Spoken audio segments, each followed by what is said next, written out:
Berlin est une ville qui me passionne depuis longtemps parce que c'est à la fois le théâtre de l'histoire et la scène où l'architecture moderne apparaît en Europe. L'architecte Jean-Louis Cohen enseigne l'histoire de l'architecture et des villes, à Paris et à New York. Il nous parle de Berlin, une ville qu'il connaît depuis longtemps.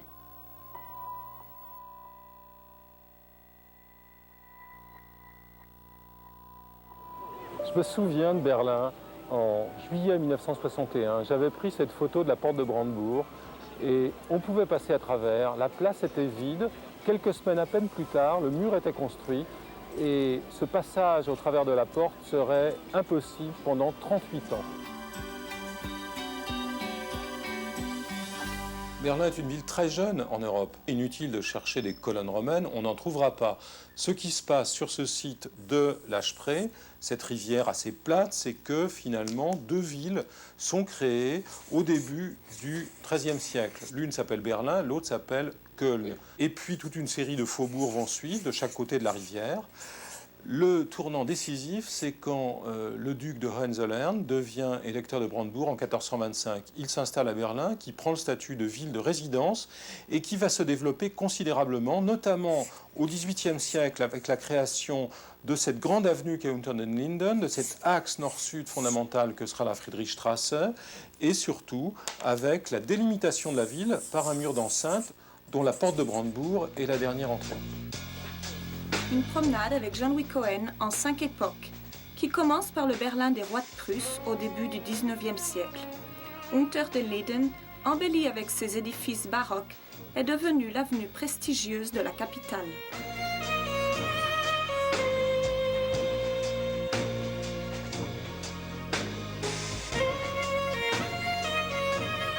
La grandeur de Berlin au début du XIXe siècle, elle correspond aux rêves et aux projets de Karl Friedrich Schinkel. Schinkel est l'architecte des rois de Prusse et il imagine un programme de transformation pour la capitale. Tout d'abord, il construit au bord de la Spree l'Altes Museum, gigantesque construction au centre de laquelle se trouve une rotonde qui reproduit le Panthéon de Rome.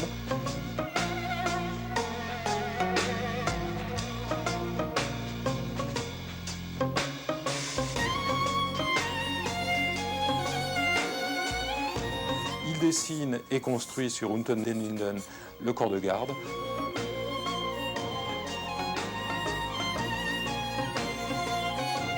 Et sur le marché des gendarmes, la Schauspielhaus, la salle de spectacle.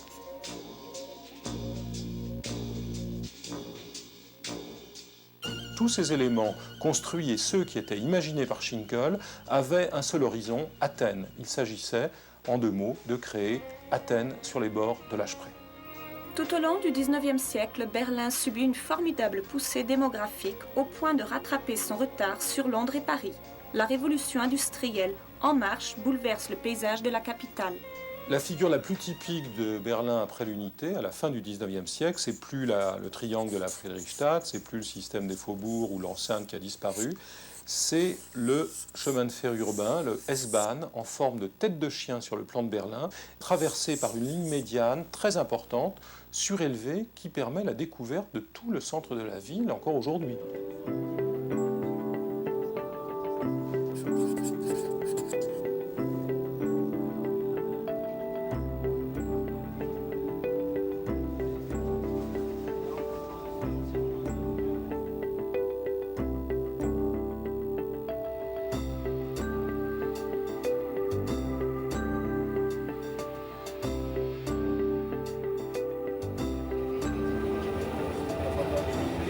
Le S-Bahn, c'est aussi une architecture extraordinairement intéressante pour ce qui est des gares, des stations, des rampes, des escaliers. C'est une architecture d'acier, de briques, une architecture parfois de céramique émaillée qui donne un visage unifié à ce réseau qui finalement constitue la seule architecture commune représentant ce grand Berlin dont le destin sera ensuite très complexe.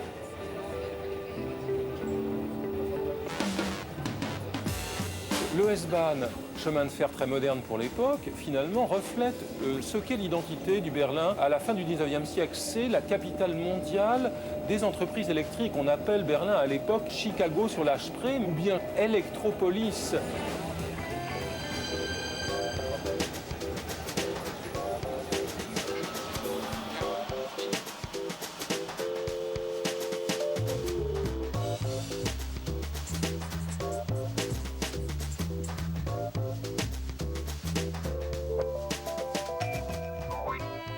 Avant 1914, Peter Behrens construit pour la Heuguet un bâtiment absolument extraordinaire qui est un véritable temple de l'industrie. Ici, l'idée de la grande entreprise industrielle est reflétée par l'hexagone du fronton qui évoque la cellule de la ruche industrielle.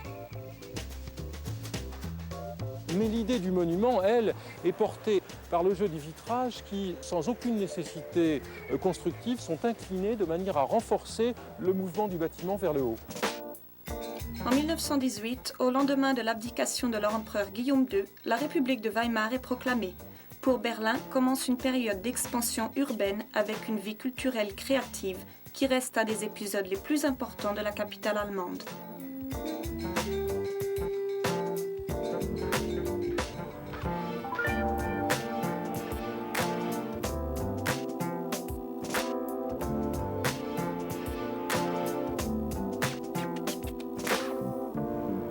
Sous la République de Weimar, Berlin, ce sont de belles maisons modernes, mais ce sont aussi les plus grands ensembles de logements sociaux d'Europe à l'époque. La cité du fer à cheval de Bruno Taut, construite dans les années 20, est l'un des plus grands ensembles de logements du moment. C'est une architecture qui travaille sur la continuité de la façade, mais aussi sur la profondeur, avec ses loggias dont le fond est bleu ciel. On voit le marquage entre les unités qui est souligné par les chaînes de briques et surtout cette petite rangée de séchoirs à linge en haut dont les fenêtres carrées constituent une sorte de frise virtuelle.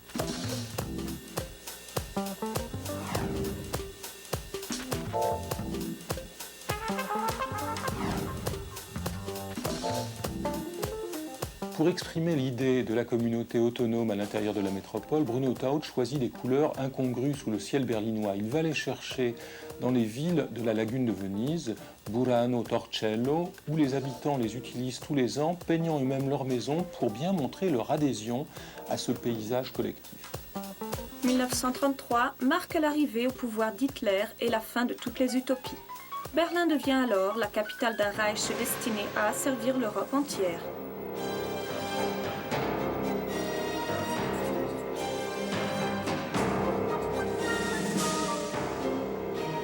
Le stade olympique de Werner March est considéré comme un des principaux bâtiments du nazisme à Berlin.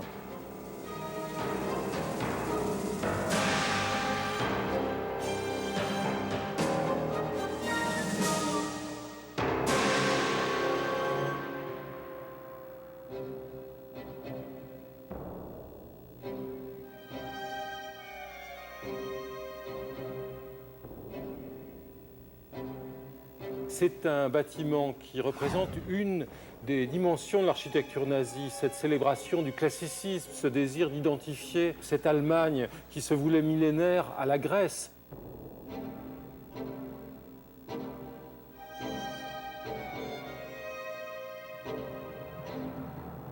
Ce Berlin était réglé par deux axes est-ouest et nord-sud que Speer avait dessinés, et pour la conception desquels le modèle de Paris était le modèle dominant.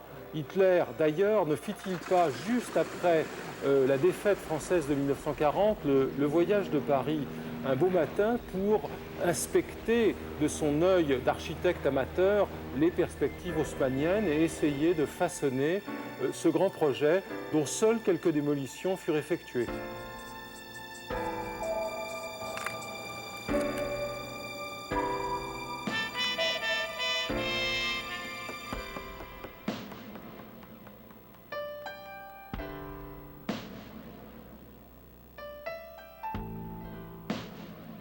L'aérodrome de Berlin-Tempelhof, construit à la fin des années 30, reflète bien les ambiguïtés, les hésitations et la duplicité de l'architecture construite sous le nazisme. À l'extérieur, une expression monumentale avec une façade plaquée de pierre, et puis à l'intérieur, ces extraordinaires porte-à-faux métalliques.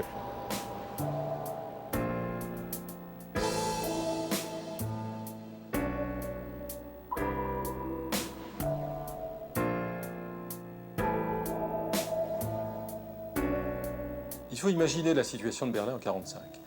La ville est coupée de l'Allemagne occidentale. Elle est à 150 km de la frontière de la zone occidentale. À l'intérieur de la ville, les secteurs sont découpés. Les rues s'occupent largement un tiers de la ville et le quartier monumental du centre. La frontière reste une frontière poreuse. Mais en 1948, le blocus entretenu par les Russes va créer une situation extraordinaire dans laquelle cette ville de Berlin-Ouest devient une véritable île ravitaillée par avion et donc pour laquelle des aéroports comme Tempelhof vont prendre un rôle vital. C'est aussi de ce moment-là que date cette espèce de prise de conscience de Berlin-Ouest comme entité très particulière, comme vitrine du monde libre, entre guillemets, à l'Est.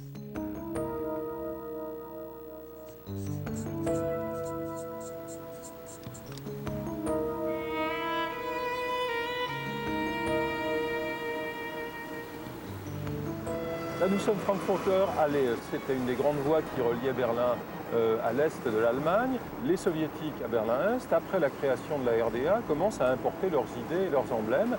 Et donc, cette allée, cette grande voie est rebaptisée la Stalinallee. Elle va devenir le théâtre de la reconstruction de Berlin. Donc, ce que nous voyons, ce sont des constructions que nous pourrions voir à Stalingrad, à Minsk ou dans d'autres villes d'Union soviétique. C'est l'idée que ce sont les ouvriers de cette Allemagne de l'Est qui se veut État ouvrier paysan qui vont habiter le centre. Une ville dans laquelle les logements eux-mêmes deviennent les monuments. Les monuments, ce ne sont plus seulement les bâtiments publics, mais c'est l'idée du logement comme monument. Et le langage architectural est un langage de corniches, de frises, d'entablements, un langage aussi fait de bâtiments en béton qui sont couverts de plaques en céramique qui pour certaines commenceront à tomber très tôt. Aujourd'hui, l'allée a été parfaitement reconstituée et donc tout ça est en bon état.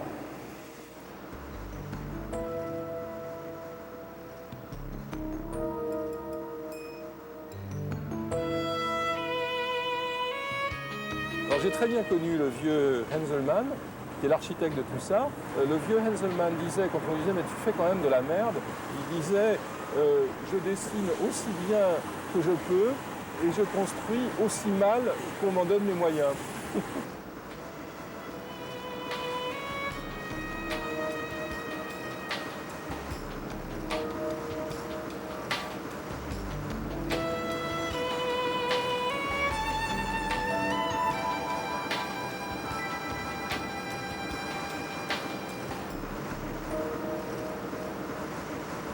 La tour de télé, c'est vraiment un geste pour dire symboliquement, c'est nous qui avons la légitimité historique.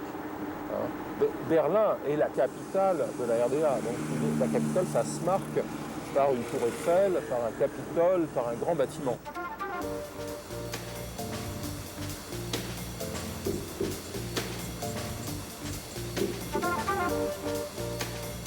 La Stalinallee est à peine terminée qu'à Berlin-Ouest, un autre projet manifeste est lancé, le quartier de la Hanse. Ce quartier qui oppose à la raideur des façades de la Stalinallee un ordre déconcentré de bâtiments implantés dans la verdure.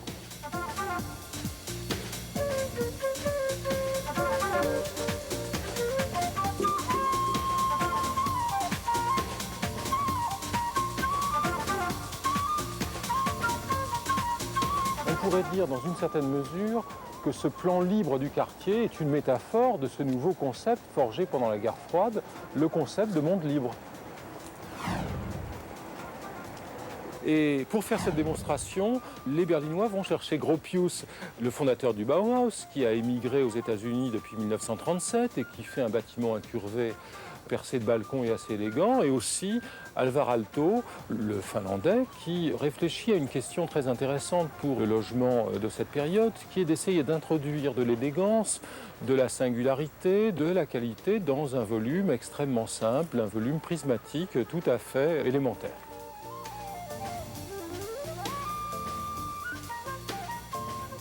Et puis aussi une surprise, Oscar Niemeyer, l'architecte de Rio de Janeiro, qui est à ce moment-là en train de travailler sur les bâtiments de Brasilia et qui essaye d'adapter au climat parfois un peu glacial et venteux de Berlin le thème des pilotis. Ils sont en V à Berlin, ces pilotis qui ici semblent regretter un peu le soleil tropical.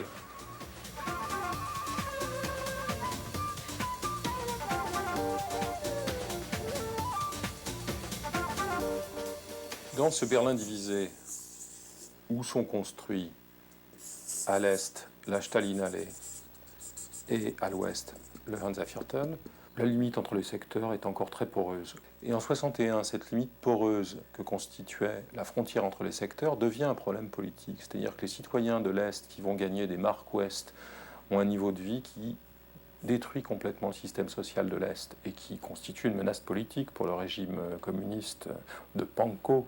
Et donc, cette frontière devient un rempart, comme le disaient les Allemands de l'Est, un mur infranchissable qui va rester en place pendant presque 30 ans et qui va décider de la fin de la guerre froide. Avec la construction du mur, Berlin-Ouest devient sans espoir de réunification. Un rectangle noir va symboliser cette partie de la ville devenue autonome.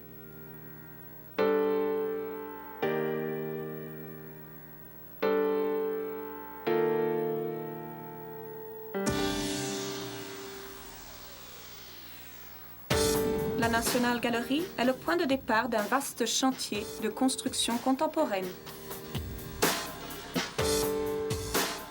1968, à Berlin-Ouest, Mies van der Rohe construit la nouvelle Galerie nationale, un bâtiment extraordinairement moderne par sa conception spatiale, un grand espace où toutes les expositions peuvent être organisées dans une très grande liberté.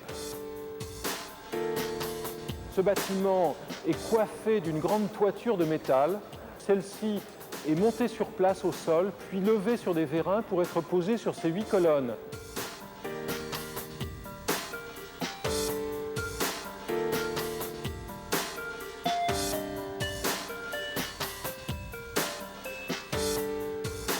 La Galerie nationale de Mies est l'un des 3 bâtiments principaux du Kulturforum et la galerie est complétée par la Philharmonie de Hans Scharoun, magnifique bâtiment à la toiture dorée et aux espaces intérieurs fluides et organiques, et la nouvelle Bibliothèque d'État qui sera le dernier bâtiment construit par Scharoun dans les années 70.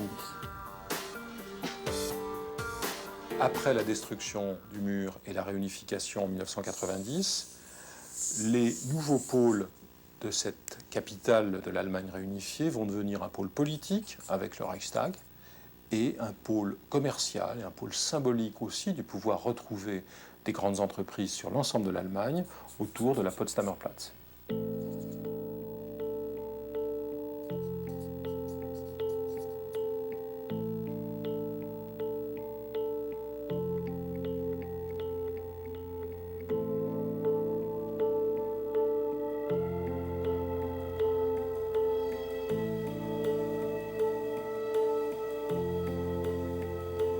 Entre la nouvelle chancellerie fédérale venue de Bonn et abritée dans le bâtiment d'Axel Schultes, bâtiment un peu maniéré, un peu complexe, et le Reichstag, c'est-à-dire le Parlement, qui est la chambre principale de la République fédérale allemande, avec la chambre des États, le Bundestag, se joue finalement toute la vie politique allemande.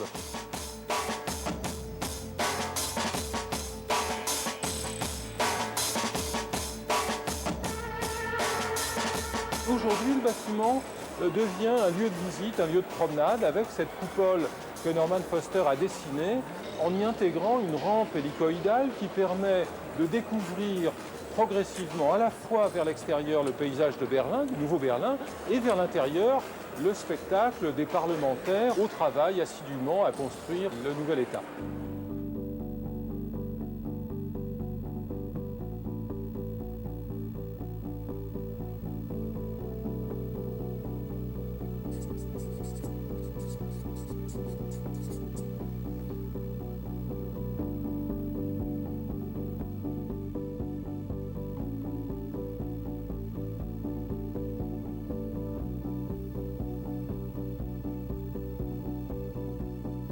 La nouvelle Potsdamer Straße est un des quartiers les plus réussis du Nouveau Berlin. Là où Wenders avait tourné dans un désert de ruines les ailes du désir, Renzo Piano a construit la tour Mercedes-Benz, a construit un grand centre commercial.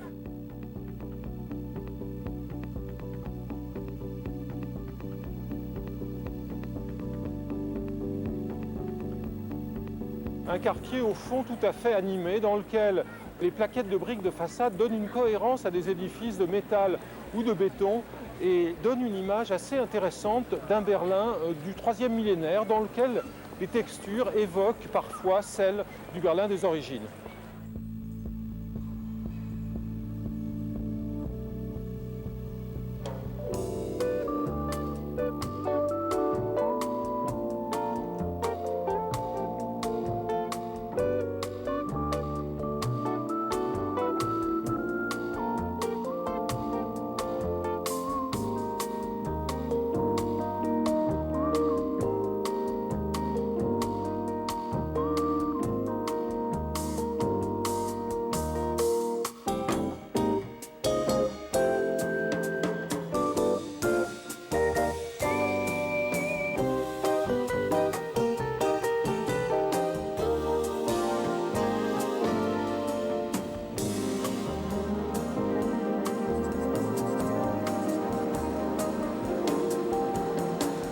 Le quartier de Berlin-Mitte, quartier très dense et pratiquement pas tellement détruit par la guerre, était un quartier d'industrie, d'activité, de commerce, un quartier aussi de logement, mais dont la vie était partie finalement et dont on ne restait en quelque sorte que les tramways. C'est un quartier extrêmement vivant le jour et la nuit qui est finalement le premier signe et le plus intense signe du retour de l'urbanité dans le Berlin réunifié.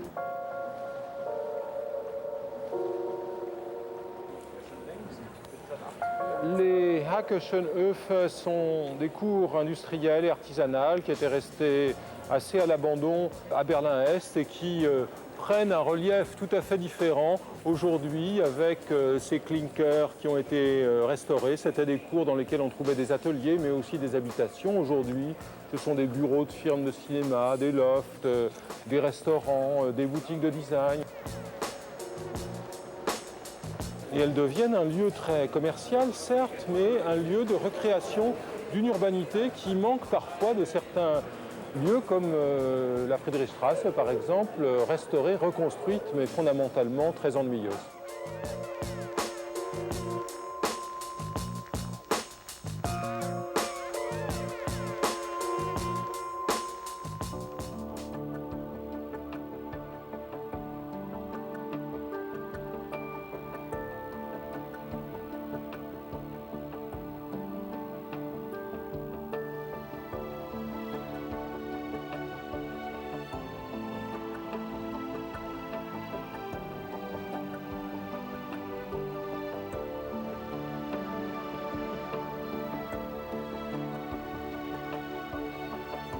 Au petit matin, l'image de densité que donne Berlin la nuit se dissipe, en particulier au centre, sur le terrain vide qui était celui du château détruit en 1950 par l'Allemagne de l'Est.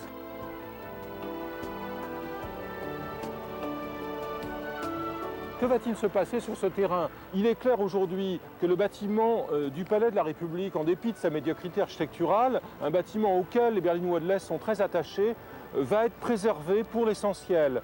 Il est clair aujourd'hui que la Bauakademie de Schinkel, ce bâtiment de briques à l'image des modèles anglais de l'époque de la Révolution industrielle, va être fait. Quant au château, on se pose véritablement la question à Berlin. Est-ce que la capitale de la Nouvelle-Allemagne va encore rêver d'être Athènes, va rêver d'être Chicago, d'être Londres, va s'identifier à Paris? Berlin va-t-il regarder sa propre histoire avec les épisodes les plus discutables de cette histoire? Berlin est face à son destin, Berlin est face à elle-même, à son histoire, mais aussi face à son avenir dans ce lieu central.